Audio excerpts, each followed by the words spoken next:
Fertility Podcast is here to help you understand more about your fertility, and for the last 8 years has published a lot of conversations with experts and people sharing their stories. It's now going back to its roots, giving you people's lived experiences once again to give you comfort in knowing there's a community of people who get it, so you find commonality, be inspired, and know you're not alone.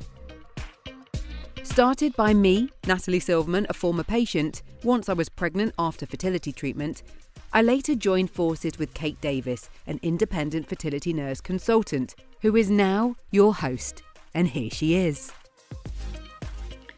Hi, how you doing? Hope all is good with you. So we're back for another episode of the podcast. And before we start talking about the guest that we've got today, I just want to tell you a few things that are going on in fertility land. So there's been quite a lot actually happened this last week. The first thing to tell you about, if you haven't already found it, is that the HFEA, so the Human Fertilisation and Embryology Association, who are our UK regulator for all clinics and everything to do with fertility, they have just launched a new dashboard which shows customizable information on fertility treatments, birth rates, egg freezing, and thawing information. And you can kind of look at this information, these fertility trends, by type of treatment, by age and location. So it's a really amazing resource. And it's actually the first time the UK has had this type of information available literally at our fingertips. And what's even more incredible is it holds 30 years worth of information. So what a great resource. So I've actually posted on my Instagram feed. So go and take a look at that, because it also directs you to the link where you can find out more about it as well. And there's also a helpful video to help you navigate the dashboard. So I hope that you find that information useful. The next thing to tell you is very exciting news, is our lovely friend, both personally and of the podcast, Becky Cairns, who you may well know as Defining Mum on Instagram. Becky, who also works with Natalie and is one of the co-founders, along with Claire, at Fertility Matters at Work, has become the new CEO of Fertility Network UK, our fertility charity in the UK, which is super exciting. But I'm so pleased with Becky because she's just the perfect person to be at the helm of Fertility Network UK. So I wish her all the success, and I'm sure if you know Becky or know of her, you'll join it with me as well. So it's going to be so exciting to see all the great work that Becky does going forward with Fertility Network UK, and all the exciting things that are going to come out of there. So that's 2 bits of exciting news from the world of fertility. But today we're going to be talking about IVF and donor conception. And it's actually a patient story. So we're going to be joined by the lovely Gemma. And Gemma is going to be talking about her IVF process and the decision that she made to decide to look at donor conception, which is really typical when we're talking about donor conception. And I've just talked about Becky, because that's exactly the route to parenthood that Becky took to conceive her 3 lovely children. So a good segue into today's guest. But Gemma's going to be telling us what it was like for her to go through the IVF process and how she made the decision to go through donor conception, which she's just literally embarking on now. And hopefully Gemma's going to be sharing her journey with us. So we're going to be hearing from Gemma as we go through the next few episodes of the podcast. So hopefully we can follow her journey a little bit. So without further ado, let's get on with today's episode and bring Gemma in. Hi, Gemma. Welcome to the Fertility Podcast. Hello. Thank you so much for coming on to talk to me. And you had to remind me, and I feel really bad, that I actually saw you as a patient back in 2019. Sadly, although I try really hard, I can't always remember faces. I often remember names, and I did certainly remember your name, but I would never have been able to put a face to it. But it's lovely that you are happy to come on the podcast and talk about your fertility journey, and including the fact that actually you've now decided to look at donor conception. So I thought it would be a great opportunity today to understand a little bit about your fertility journey to date.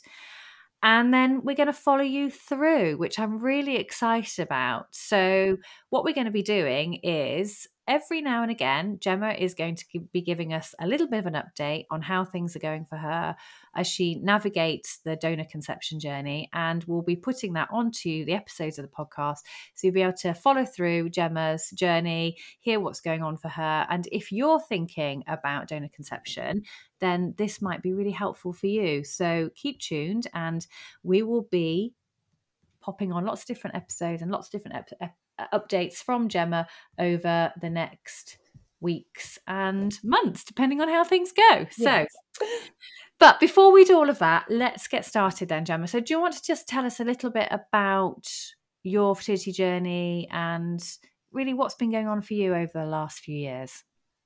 Yeah, so my husband and I started to conceive in July 2019. Obviously, we just tried and nothing happened. Then obviously I tried ovulation predictor kit. Hang on, Gemma. Sorry, I accidentally did something I didn't mean to. I accidentally muted you. Could you unmute you? Oh, yes. Yeah, sorry. I meant to mute me and I muted you by accident. Sorry. That's fine. I'll start again. Just start from the top. Yeah, perfect. Sorry. Yeah, so my husband and I started trying to conceive in July 2019. And then we tried, obviously nothing was happening. Then kind of 6 months later, because I was over 35, I went to the doctors, had all my initial blood tests. Everything came back absolutely fine. My husband had a semen analysis that came back absolutely fine as well. Then obviously we tried ovulation predictor kits. That's when I started using OvuSense. And that's when I had initial consultation with you. That's right. I used OvuSense for about well over a year, and I was ovulating every single month, but nothing still was happening. Then obviously I contacted my doctor again and said still nothing's happening. That was in the August, but then obviously COVID hit as well in between that. So COVID was 2020.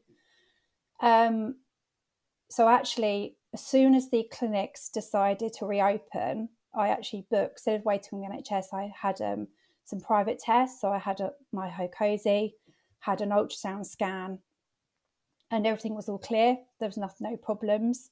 My AMH was slightly low, on the low side, but there was no other problems. Then also went back to my doctors, and then they referred me to the hospital, and I got my funding through in December 2020. So pretty quick. Yeah, that was quite quick, actually, was it? Especially after with all the COVID delays and everything. That's actually quite good. Obviously the hospital couldn't do any more because they basically said I had unexplained infertility. So that was so then I had 2 NHS cycles on the NHS. So I started my first one in April 2021,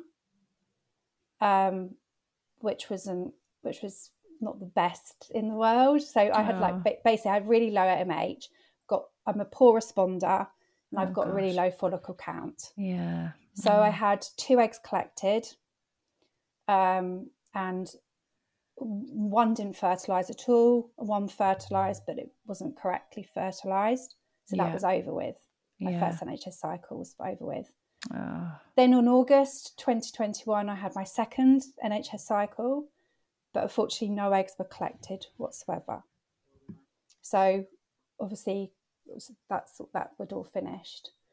So then we started looking at other options abroad, UK, because, obviously for my circumstances, my low AMH, for my age, my poor follicle count. I mean, the most follicles I've ever had is 6 in total. So we decided to do some extra tests, and actually we got my husband tested for DNA fragmentation. Right. And we found out he had 70% of his sperm had fragmentation. And this was abroad? This is testing you had abroad? Had here. You had the DNA fragmentation testing here, but you were going through IVF abroad at that point? Yeah, no, we weren't. So this was in November. So we had, October, November time of 2021. So obviously all my husband's samples were all normal. But we decided before we did any more cycles, we decided to do the DNA fragmentation test. And it came back with 70% of his sperm was fragmented. So none of those IVF cycles would have worked with standard IVF. Then we had to go see a top Mr. Ramsey in London, he's a urologist. And luckily he had an infection, which luckily was fixed. And that's great. And with DNA fragmentation testing, for anyone that's not familiar with it, it is an extra test. It is only accessed privately. And sometimes when you do a DNA fragmentation test, you might find that there's DNA fragmentation, but not necessarily have a reason for it. And that can be really frustrating because it could be environmental, for example, or it could be due to lifestyle. So you don't necessarily get a reason. But on some occasions, you can be identified that you have an infection, and that can be easily treated. And it's an infection that isn't normally picked up for men generally. So when you get that treated, that can make a significant difference, can't it? Yes, it can. And obviously, no clinic suggested this to us. Nobody did. We just decided before we embarked on IVF abroad, which we did decide to go to IVF abroad. No one suggested this to us whatsoever. And that's sadly is commonplace, particularly with the NHS, because like I mentioned, it's a DNA fragmentation is an IVF add-on really, so it's not something you would be offered on a standard NHS protocol. But it's a shame that it's not mentioned so that you can then make that decision. And we have talked about DNA fragmentation testing on a number of different episodes throughout the podcast, so I'll make sure that I link those as well so that you can have a little listen if you're interested to understand a bit more about it. Sorry, carry on, Gemma. Yeah, so I looked at clinics here. I looked at clinics in London who specialise in women over the age of 38, because I was like 38 by that time, women with low MH. But obviously there was a couple we decided for, and then I looked at clinics abroad. We probably had too many consultations abroad, but I had 9 different clinics. I had consultations in 9 different clinics abroad. And with lots of time and effort, we decided to go for one in Spain. So then we started our first round in January 2022. Because of my diagnosis and almost my husband's diagnosis, obviously we needed MAX as well, which is basically like a high, cell sorting, sperm sorting sample, which is included abroad, which here you pay £2,000 more for a cycle. For the first, so we did that for the first 4 cycles. I did egg banking. So my eggs were collected, and then the first 2 cycles I did something called a dual stimulation round, where I'd had 2 IVF cycles in 1 month. Wow, that's hardcore. Yeah. So I was in Spain for 4 months. I was in Spain for a whole month. Right. So I did 4 egg banking rounds, and I got out of those 4, I got 8 mature eggs. And then in May, so this was obviously I did 2 cycles in January, obviously 2. Then I did another in March, and then I did another one so I basically had a month off each one. So I had a month off, then I did another one, then I did another one. Yeah. Then in May I did my final one, and this is when the problem started, because obviously I had 8 mature eggs, which was wonderful. We did MAX as well, and obviously they all fertilized. And then, unfortunately, apart from one, all 7 arrested on day 4. Oh gosh, Gemma, what a nightmare! So I did have one transferred, and that was negative. That was a poor quality embryo. So then all those 7 embryos that I worked for 4 cycles have just all vanished. Yeah. Oh, Gemma, that must have been devastating. Yeah, because obviously I was getting the eggs, I was getting the quality they were mature, Yeah. but obviously something else was going on. So my So egg you probably quality. felt so hopeful given your poor experiences in the UK, and then things were looking on paper so much better, but then the end Yeah, result and on actually the not to day be. 3 update, they were really good. They were really good quality, and they just stopped growing. Oh, I'm so sorry to hear that. So then obviously, so then we see, right, and I'm a person, right, I need to try again. So then we saw a nutritionist in the UK to see if we can help with, because I was taking loads of supplements anyway, but to see if there's anything else we can do. We also had extra testing at the clinic, so I had like karyotyping tests, making sure our chromosomes were okay.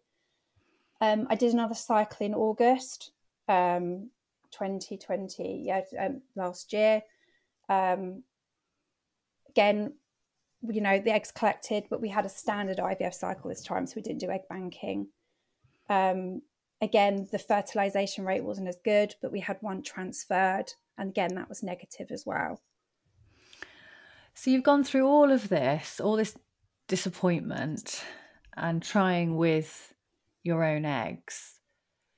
At what point did you think we need to be thinking about something different here? We are delighted that this episode of the Fertility Podcast is sponsored by our friends at One Day Tests. Whether you're thinking about starting a family or are already trying to conceive, getting a blood test can be a really powerful tool to support you on your fertility journey. And let's face it, we all know that it's a journey that can be fraught with challenges and uncertainty. However, doing a blood test is really straightforward and everything you need is in the box. I've just done one. And it's so simple. You press the lancet firmly down on your fingertip and gently massage your finger to allow the drops of blood to collect in the collection tube. And you pop it back in the post. It's so simple. And getting a blood test done with One Day Tests can really help shed a light on things that can affect your fertility, such as your egg reserve levels, hormone imbalances, and other possible issues, for example, PCOS. More importantly, fertility blood tests can give you the insight to what you need and can empower you to take the most impactful next steps in your fertility journey. It will really help you take the guesswork out. One Day Tests offer a large range of fertility-related blood tests for both men and women at really affordable prices. It's super flexible and can customise your test and have it done at one of their 9 clinic locations. Or if you're far away, don't worry, you can do it in the comfort of your own home using their home testing kits. Results are returned quickly with an easy to understand description, which you can access online and download to share with your healthcare practitioner. So to find out more, visit onedaytests.com, and you as a podcast listener can get a 10% discount by entering the code TFP10. So thank you to One Day Tests. They're really giving you the power to manage your health and your fertility. Donor was always on my mind, but I'm that person who wants to try absolutely everything. I get that. I often talk to my patients about the fact that you need to close the door on plan A before you can open it on plan B. You need to do everything you possibly can with your own eggs because they're your genetics. And then when you consider donor conception, it's actually making that decision and being aware of the loss of your own genetics. And that's hard to get through, isn't it? Yeah. And my clinic was still okay. They were like, Gemma, you're still okay to try your own eggs. So I wanted to try something different because I've been on the same protocol for those 5 cycles. So I wanted to try some different meds. So they mixed it up and said, right, we'll try this. She'll get the same result. You'll get the same outcome. You'll get the same number of eggs. But by this point, I had lots of cancel cycles, like later in the late last year, because I had a cyst. My FSH level was really high and they wanted it to be lower. And my follicle count was depleting fast. So by this stage, where I'd had 6 follicles, I'd now had 2 or 3 over both sides. So I carried on. I'd wanted to try this last cycle with this new protocol. So my last IVF cycle was in January this year. I went ahead with it. I thought, you know what, I might as well try. It was my worst cycle. I only had one follicle. I had two actually at baseline, but that one disappeared. I went ahead with it. They checked before egg collection, so I still had follicle there, and unfortunately, when they retrieved the egg, it was chromosomally abnormal. Right. So it couldn't be fertilized. Yeah. And then basically, my doctor gave me that choice. She didn't give me a choice. She said, Gemma, we're not treating you anymore for your own eggs. Yeah. The journey's over. And how did that feel? That decision got taken out of my hands. Okay. Which sorry. Yeah, I was going to say, that's all right. Having that decision taken out of your hands, did that help make the decision to move forward with donor conception, or did it make you feel worse? How did that feel? It was a bit of both, really, because obviously I was getting to that stage, like my head was telling me one thing and my heart was telling me something else. Yeah. And during that last cycle, I knew this wasn't going well. And I knew if the only one follicle I had was chromosomally abnormal, then there was no hope. I knew that, but I wanted to give it a try. Then someone telling you, no, you've got to stop. We're not treating you anymore. Yeah. That forces that decision. It does. It's quite final, isn't it? It's quite final being told that. So then you obviously had to think about donor conception. And I guess it's as I mentioned, it's that loss of your genetics, and it's perhaps learning to rewrite or redefine your fertility journey. How have you gone through that process? Tell us about the steps that you've gone to feel okay with donor conception. Yeah. So obviously my doctor spoke to me about it, obviously the day after, because they called me in after the day after egg collection to talk about it or to tell what's happened. And then obviously she said, whenever you're ready, just contact the clinic. And actually, it wasn't until 3 months later that my mental health really, really went downhill. Because I had done 6 rounds of IVF in a year. It's a lot. And I hadn't dealt with any of the trauma. Right. My idea was getting over the trauma was doing another IVF cycle. Yeah. And that's a really... Thank you for mentioning that, because that's a really good thing to think about, isn't it? It's like it's almost like, right, that hasn't worked. And often if you don't deal with the fact that it hasn't worked and you go, right, next one, and you see it more transactionally rather than actually thinking, I've lost an embryo there, and that embryo could have been a baby. And it's actually thinking of it in that way, isn't it? And allowing yourself the opportunity to grieve for that loss, because you're grieving for what could have been, aren't you, at that point? Yeah. But I understand what you're saying, and you're not alone. So many women do that. It's like, right, that's failed, right, next one. Yeah. And it's not giving yourself the opportunity. So when that hit, then that must have been really hard. Yeah, it was, because obviously, it affected, and I'm still on the end of it now. So I've had counselling. I had obviously counselling through my work. It was affecting my job as well. It affects everything. It affects your job. It affects your relationships, with your partner, with your family, with your friends, because you take yourself out, don't you? You become quite absent in a lot of those relationships while you're dealing with this. Yeah. And it was the trauma dealing with, just everyday life. It was just hard, like all everyday stresses. Yeah. Was just, and obviously also the effects of, you've got this to deal with, and, and all the money you've spent as well. Yeah. On the rounds of IVF. Now Spain is a lot cheaper than the UK, so but you've got that as well. Yeah. So it's the financial impact, isn't it? Yeah, it's the financial impact. Yeah, definitely. There's so much, as well as the grief, the loss, the financial impact, the as we mentioned, the loss of a social life, the loss of being able to eat what you want, drink what you want. There's all those things that are just huge. Yeah. So as I said, so my husband had this thing about taking 90 days off. So we took 90 days off, and that passed. And actually I was quite enjoying just not doing an IVF cycle and just not doing anything else and not thinking about treatment at all. because I've spent 2 years doing, just solid IVF, doing 8 rounds in 2 years. That's all I've ever known. And then it got to a stage where I was like, I think I would have not bothered to contact the clinic, but I think sometimes you've just got to take that leap of faith and you've just got to do it. I think it's the initial thought of doing it is harder actually than actually doing it. Absolutely. Yeah. So the end of August, I contacted my personal assistant, and then within like a week, I was actually on holiday, which actually helps. We went away for 3 weeks in the summer, which actually really helps.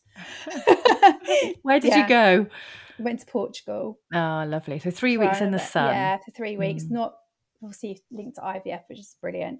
So so we contacted the clinic, and then we had a consultation with my doctor, and then we saw obviously we have to have a implications counselling session with the psychologist.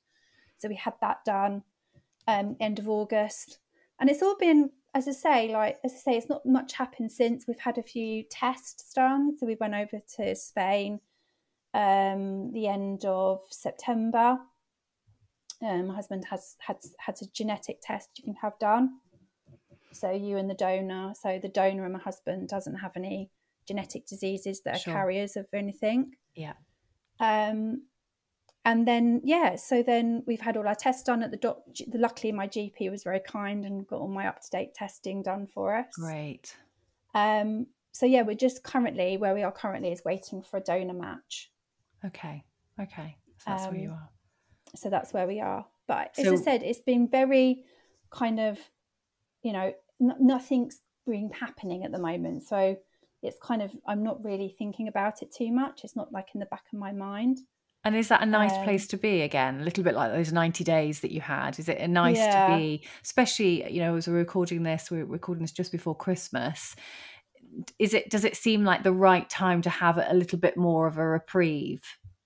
Yes, it does. Yeah, because obviously last Christmas, like I was, trying to do another cycle before Christmas. And obviously that didn't happen. And I think the Christmas before, and I was about to start my, my first IVF cycle and overseas. So just every single Christmas, it's just been the wait. And I suppose I'm still waiting. Of course for that donor match. Yeah. But and the donor conception thing, I mean, it's not what, I don't think anybody wants to choose that route. Nobody chooses that route. We tried naturally, that didn't work, and then you have to like move your goalposts. Then the IVF didn't work, unfortunately, and I don't think anyone who chooses this route, that's their first choice. But adoption's not for us at all. Okay. So you've just got to adjust. You've just got to accept, really, isn't it? And that acceptance, as I said, it's taken us 10 months of no treatment, to decide on that. Yeah, and it doesn't come quickly, does it? But it is absolutely possible. And as I mentioned, it's almost rewriting or redefining what your fertility journey looks like. And before when we're little girls, perhaps we're thinking, yes, traditionally we'll kind of get married, we'll have 2.4 children and it'll all happen naturally. And it's suddenly the realization that actually that isn't your journey, and your journey is going to look different.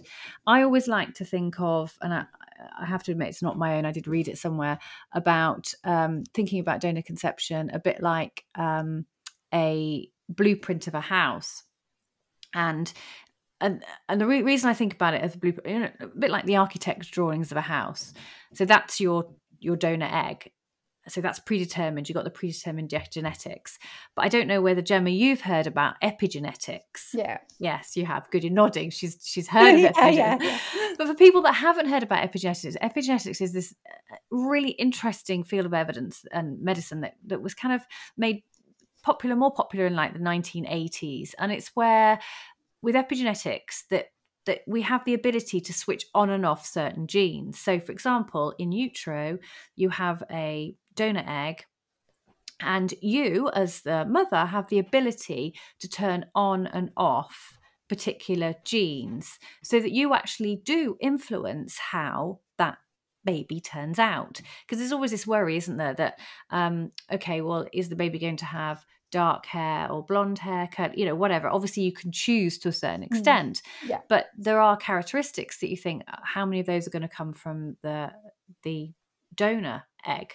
And of course a lot of that genetics does, but having the ability to turn on and off certain genes and knowing that you are influencing how that child turns out is a really positive thing, isn't it?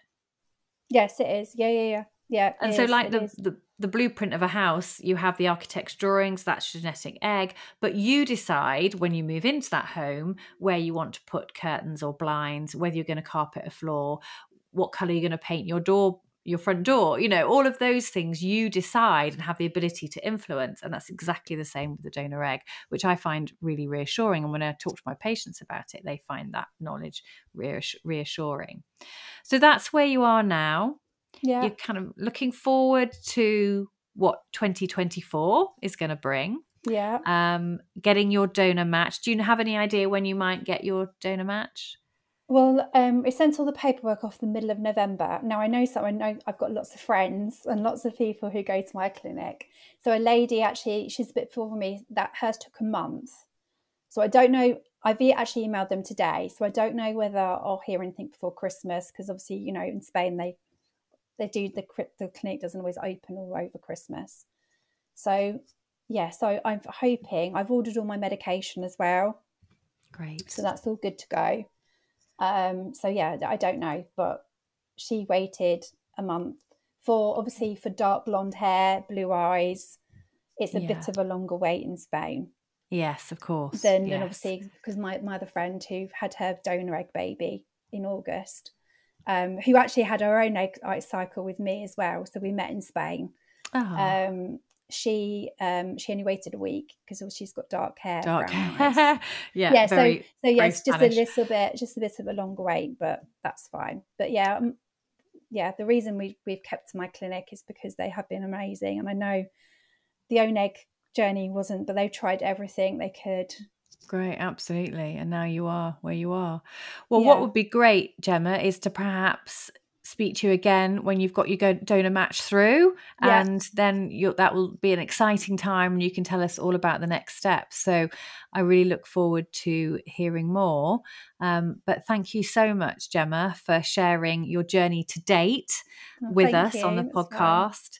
And I know that's going to be so interesting for many people that, potentially are in the same situation as you, or potentially facing the fact that they need to start thinking about donor conception. And perhaps we can talk a little bit more about donor conception and what that means for you as a family going forward as well on later episodes. But thank you so much for sharing your story, and we look forward to hearing more very soon.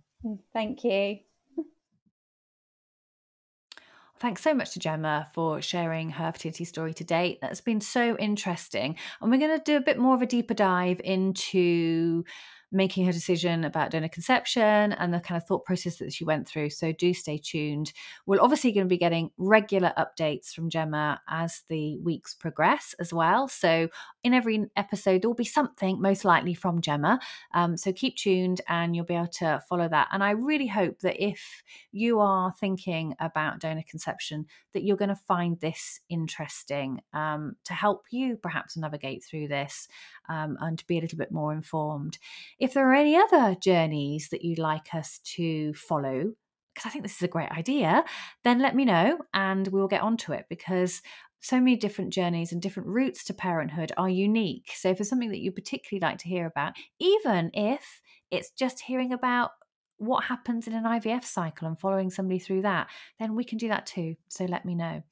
But one thing to mention that Gemma and I did talk about offline, if you are thinking about donor conception, is where you can go for help. And she's found two places fantastic. One is Donor Conception Network, which she is massively involved with, and also the great support that Becky Cairns offers through Defining Parenthood and her Path to Parenthood Hub. And I will put the links for all of those in the show notes so that you can have you can follow the links through and find information to support your donor conception journey. Thank you for listening to this episode of the Fertility Podcast, which is brought to you by Nat Chat Productions. The music is composed by Parla, it's hosted by Kate Davis, and the episodes are put together by Ella Woodhouse and exec produced by me, Natalie Silverman. Before you click onto your next podcast, we'd love it if you could either click on the star ratings or write a quick review, as it's a brilliant way for others to know what you think, and even just hitting follow or subscribe really helps other people know it's worth a listen. Finally, just to say, you can follow the podcast on Insta at Fertility Pod I. Kate is at Your Fertility Nurse, and if you'd like to book in a consultation with Kate to understand more about your fertility and reproductive health, just visit yourfertilityjourney.com.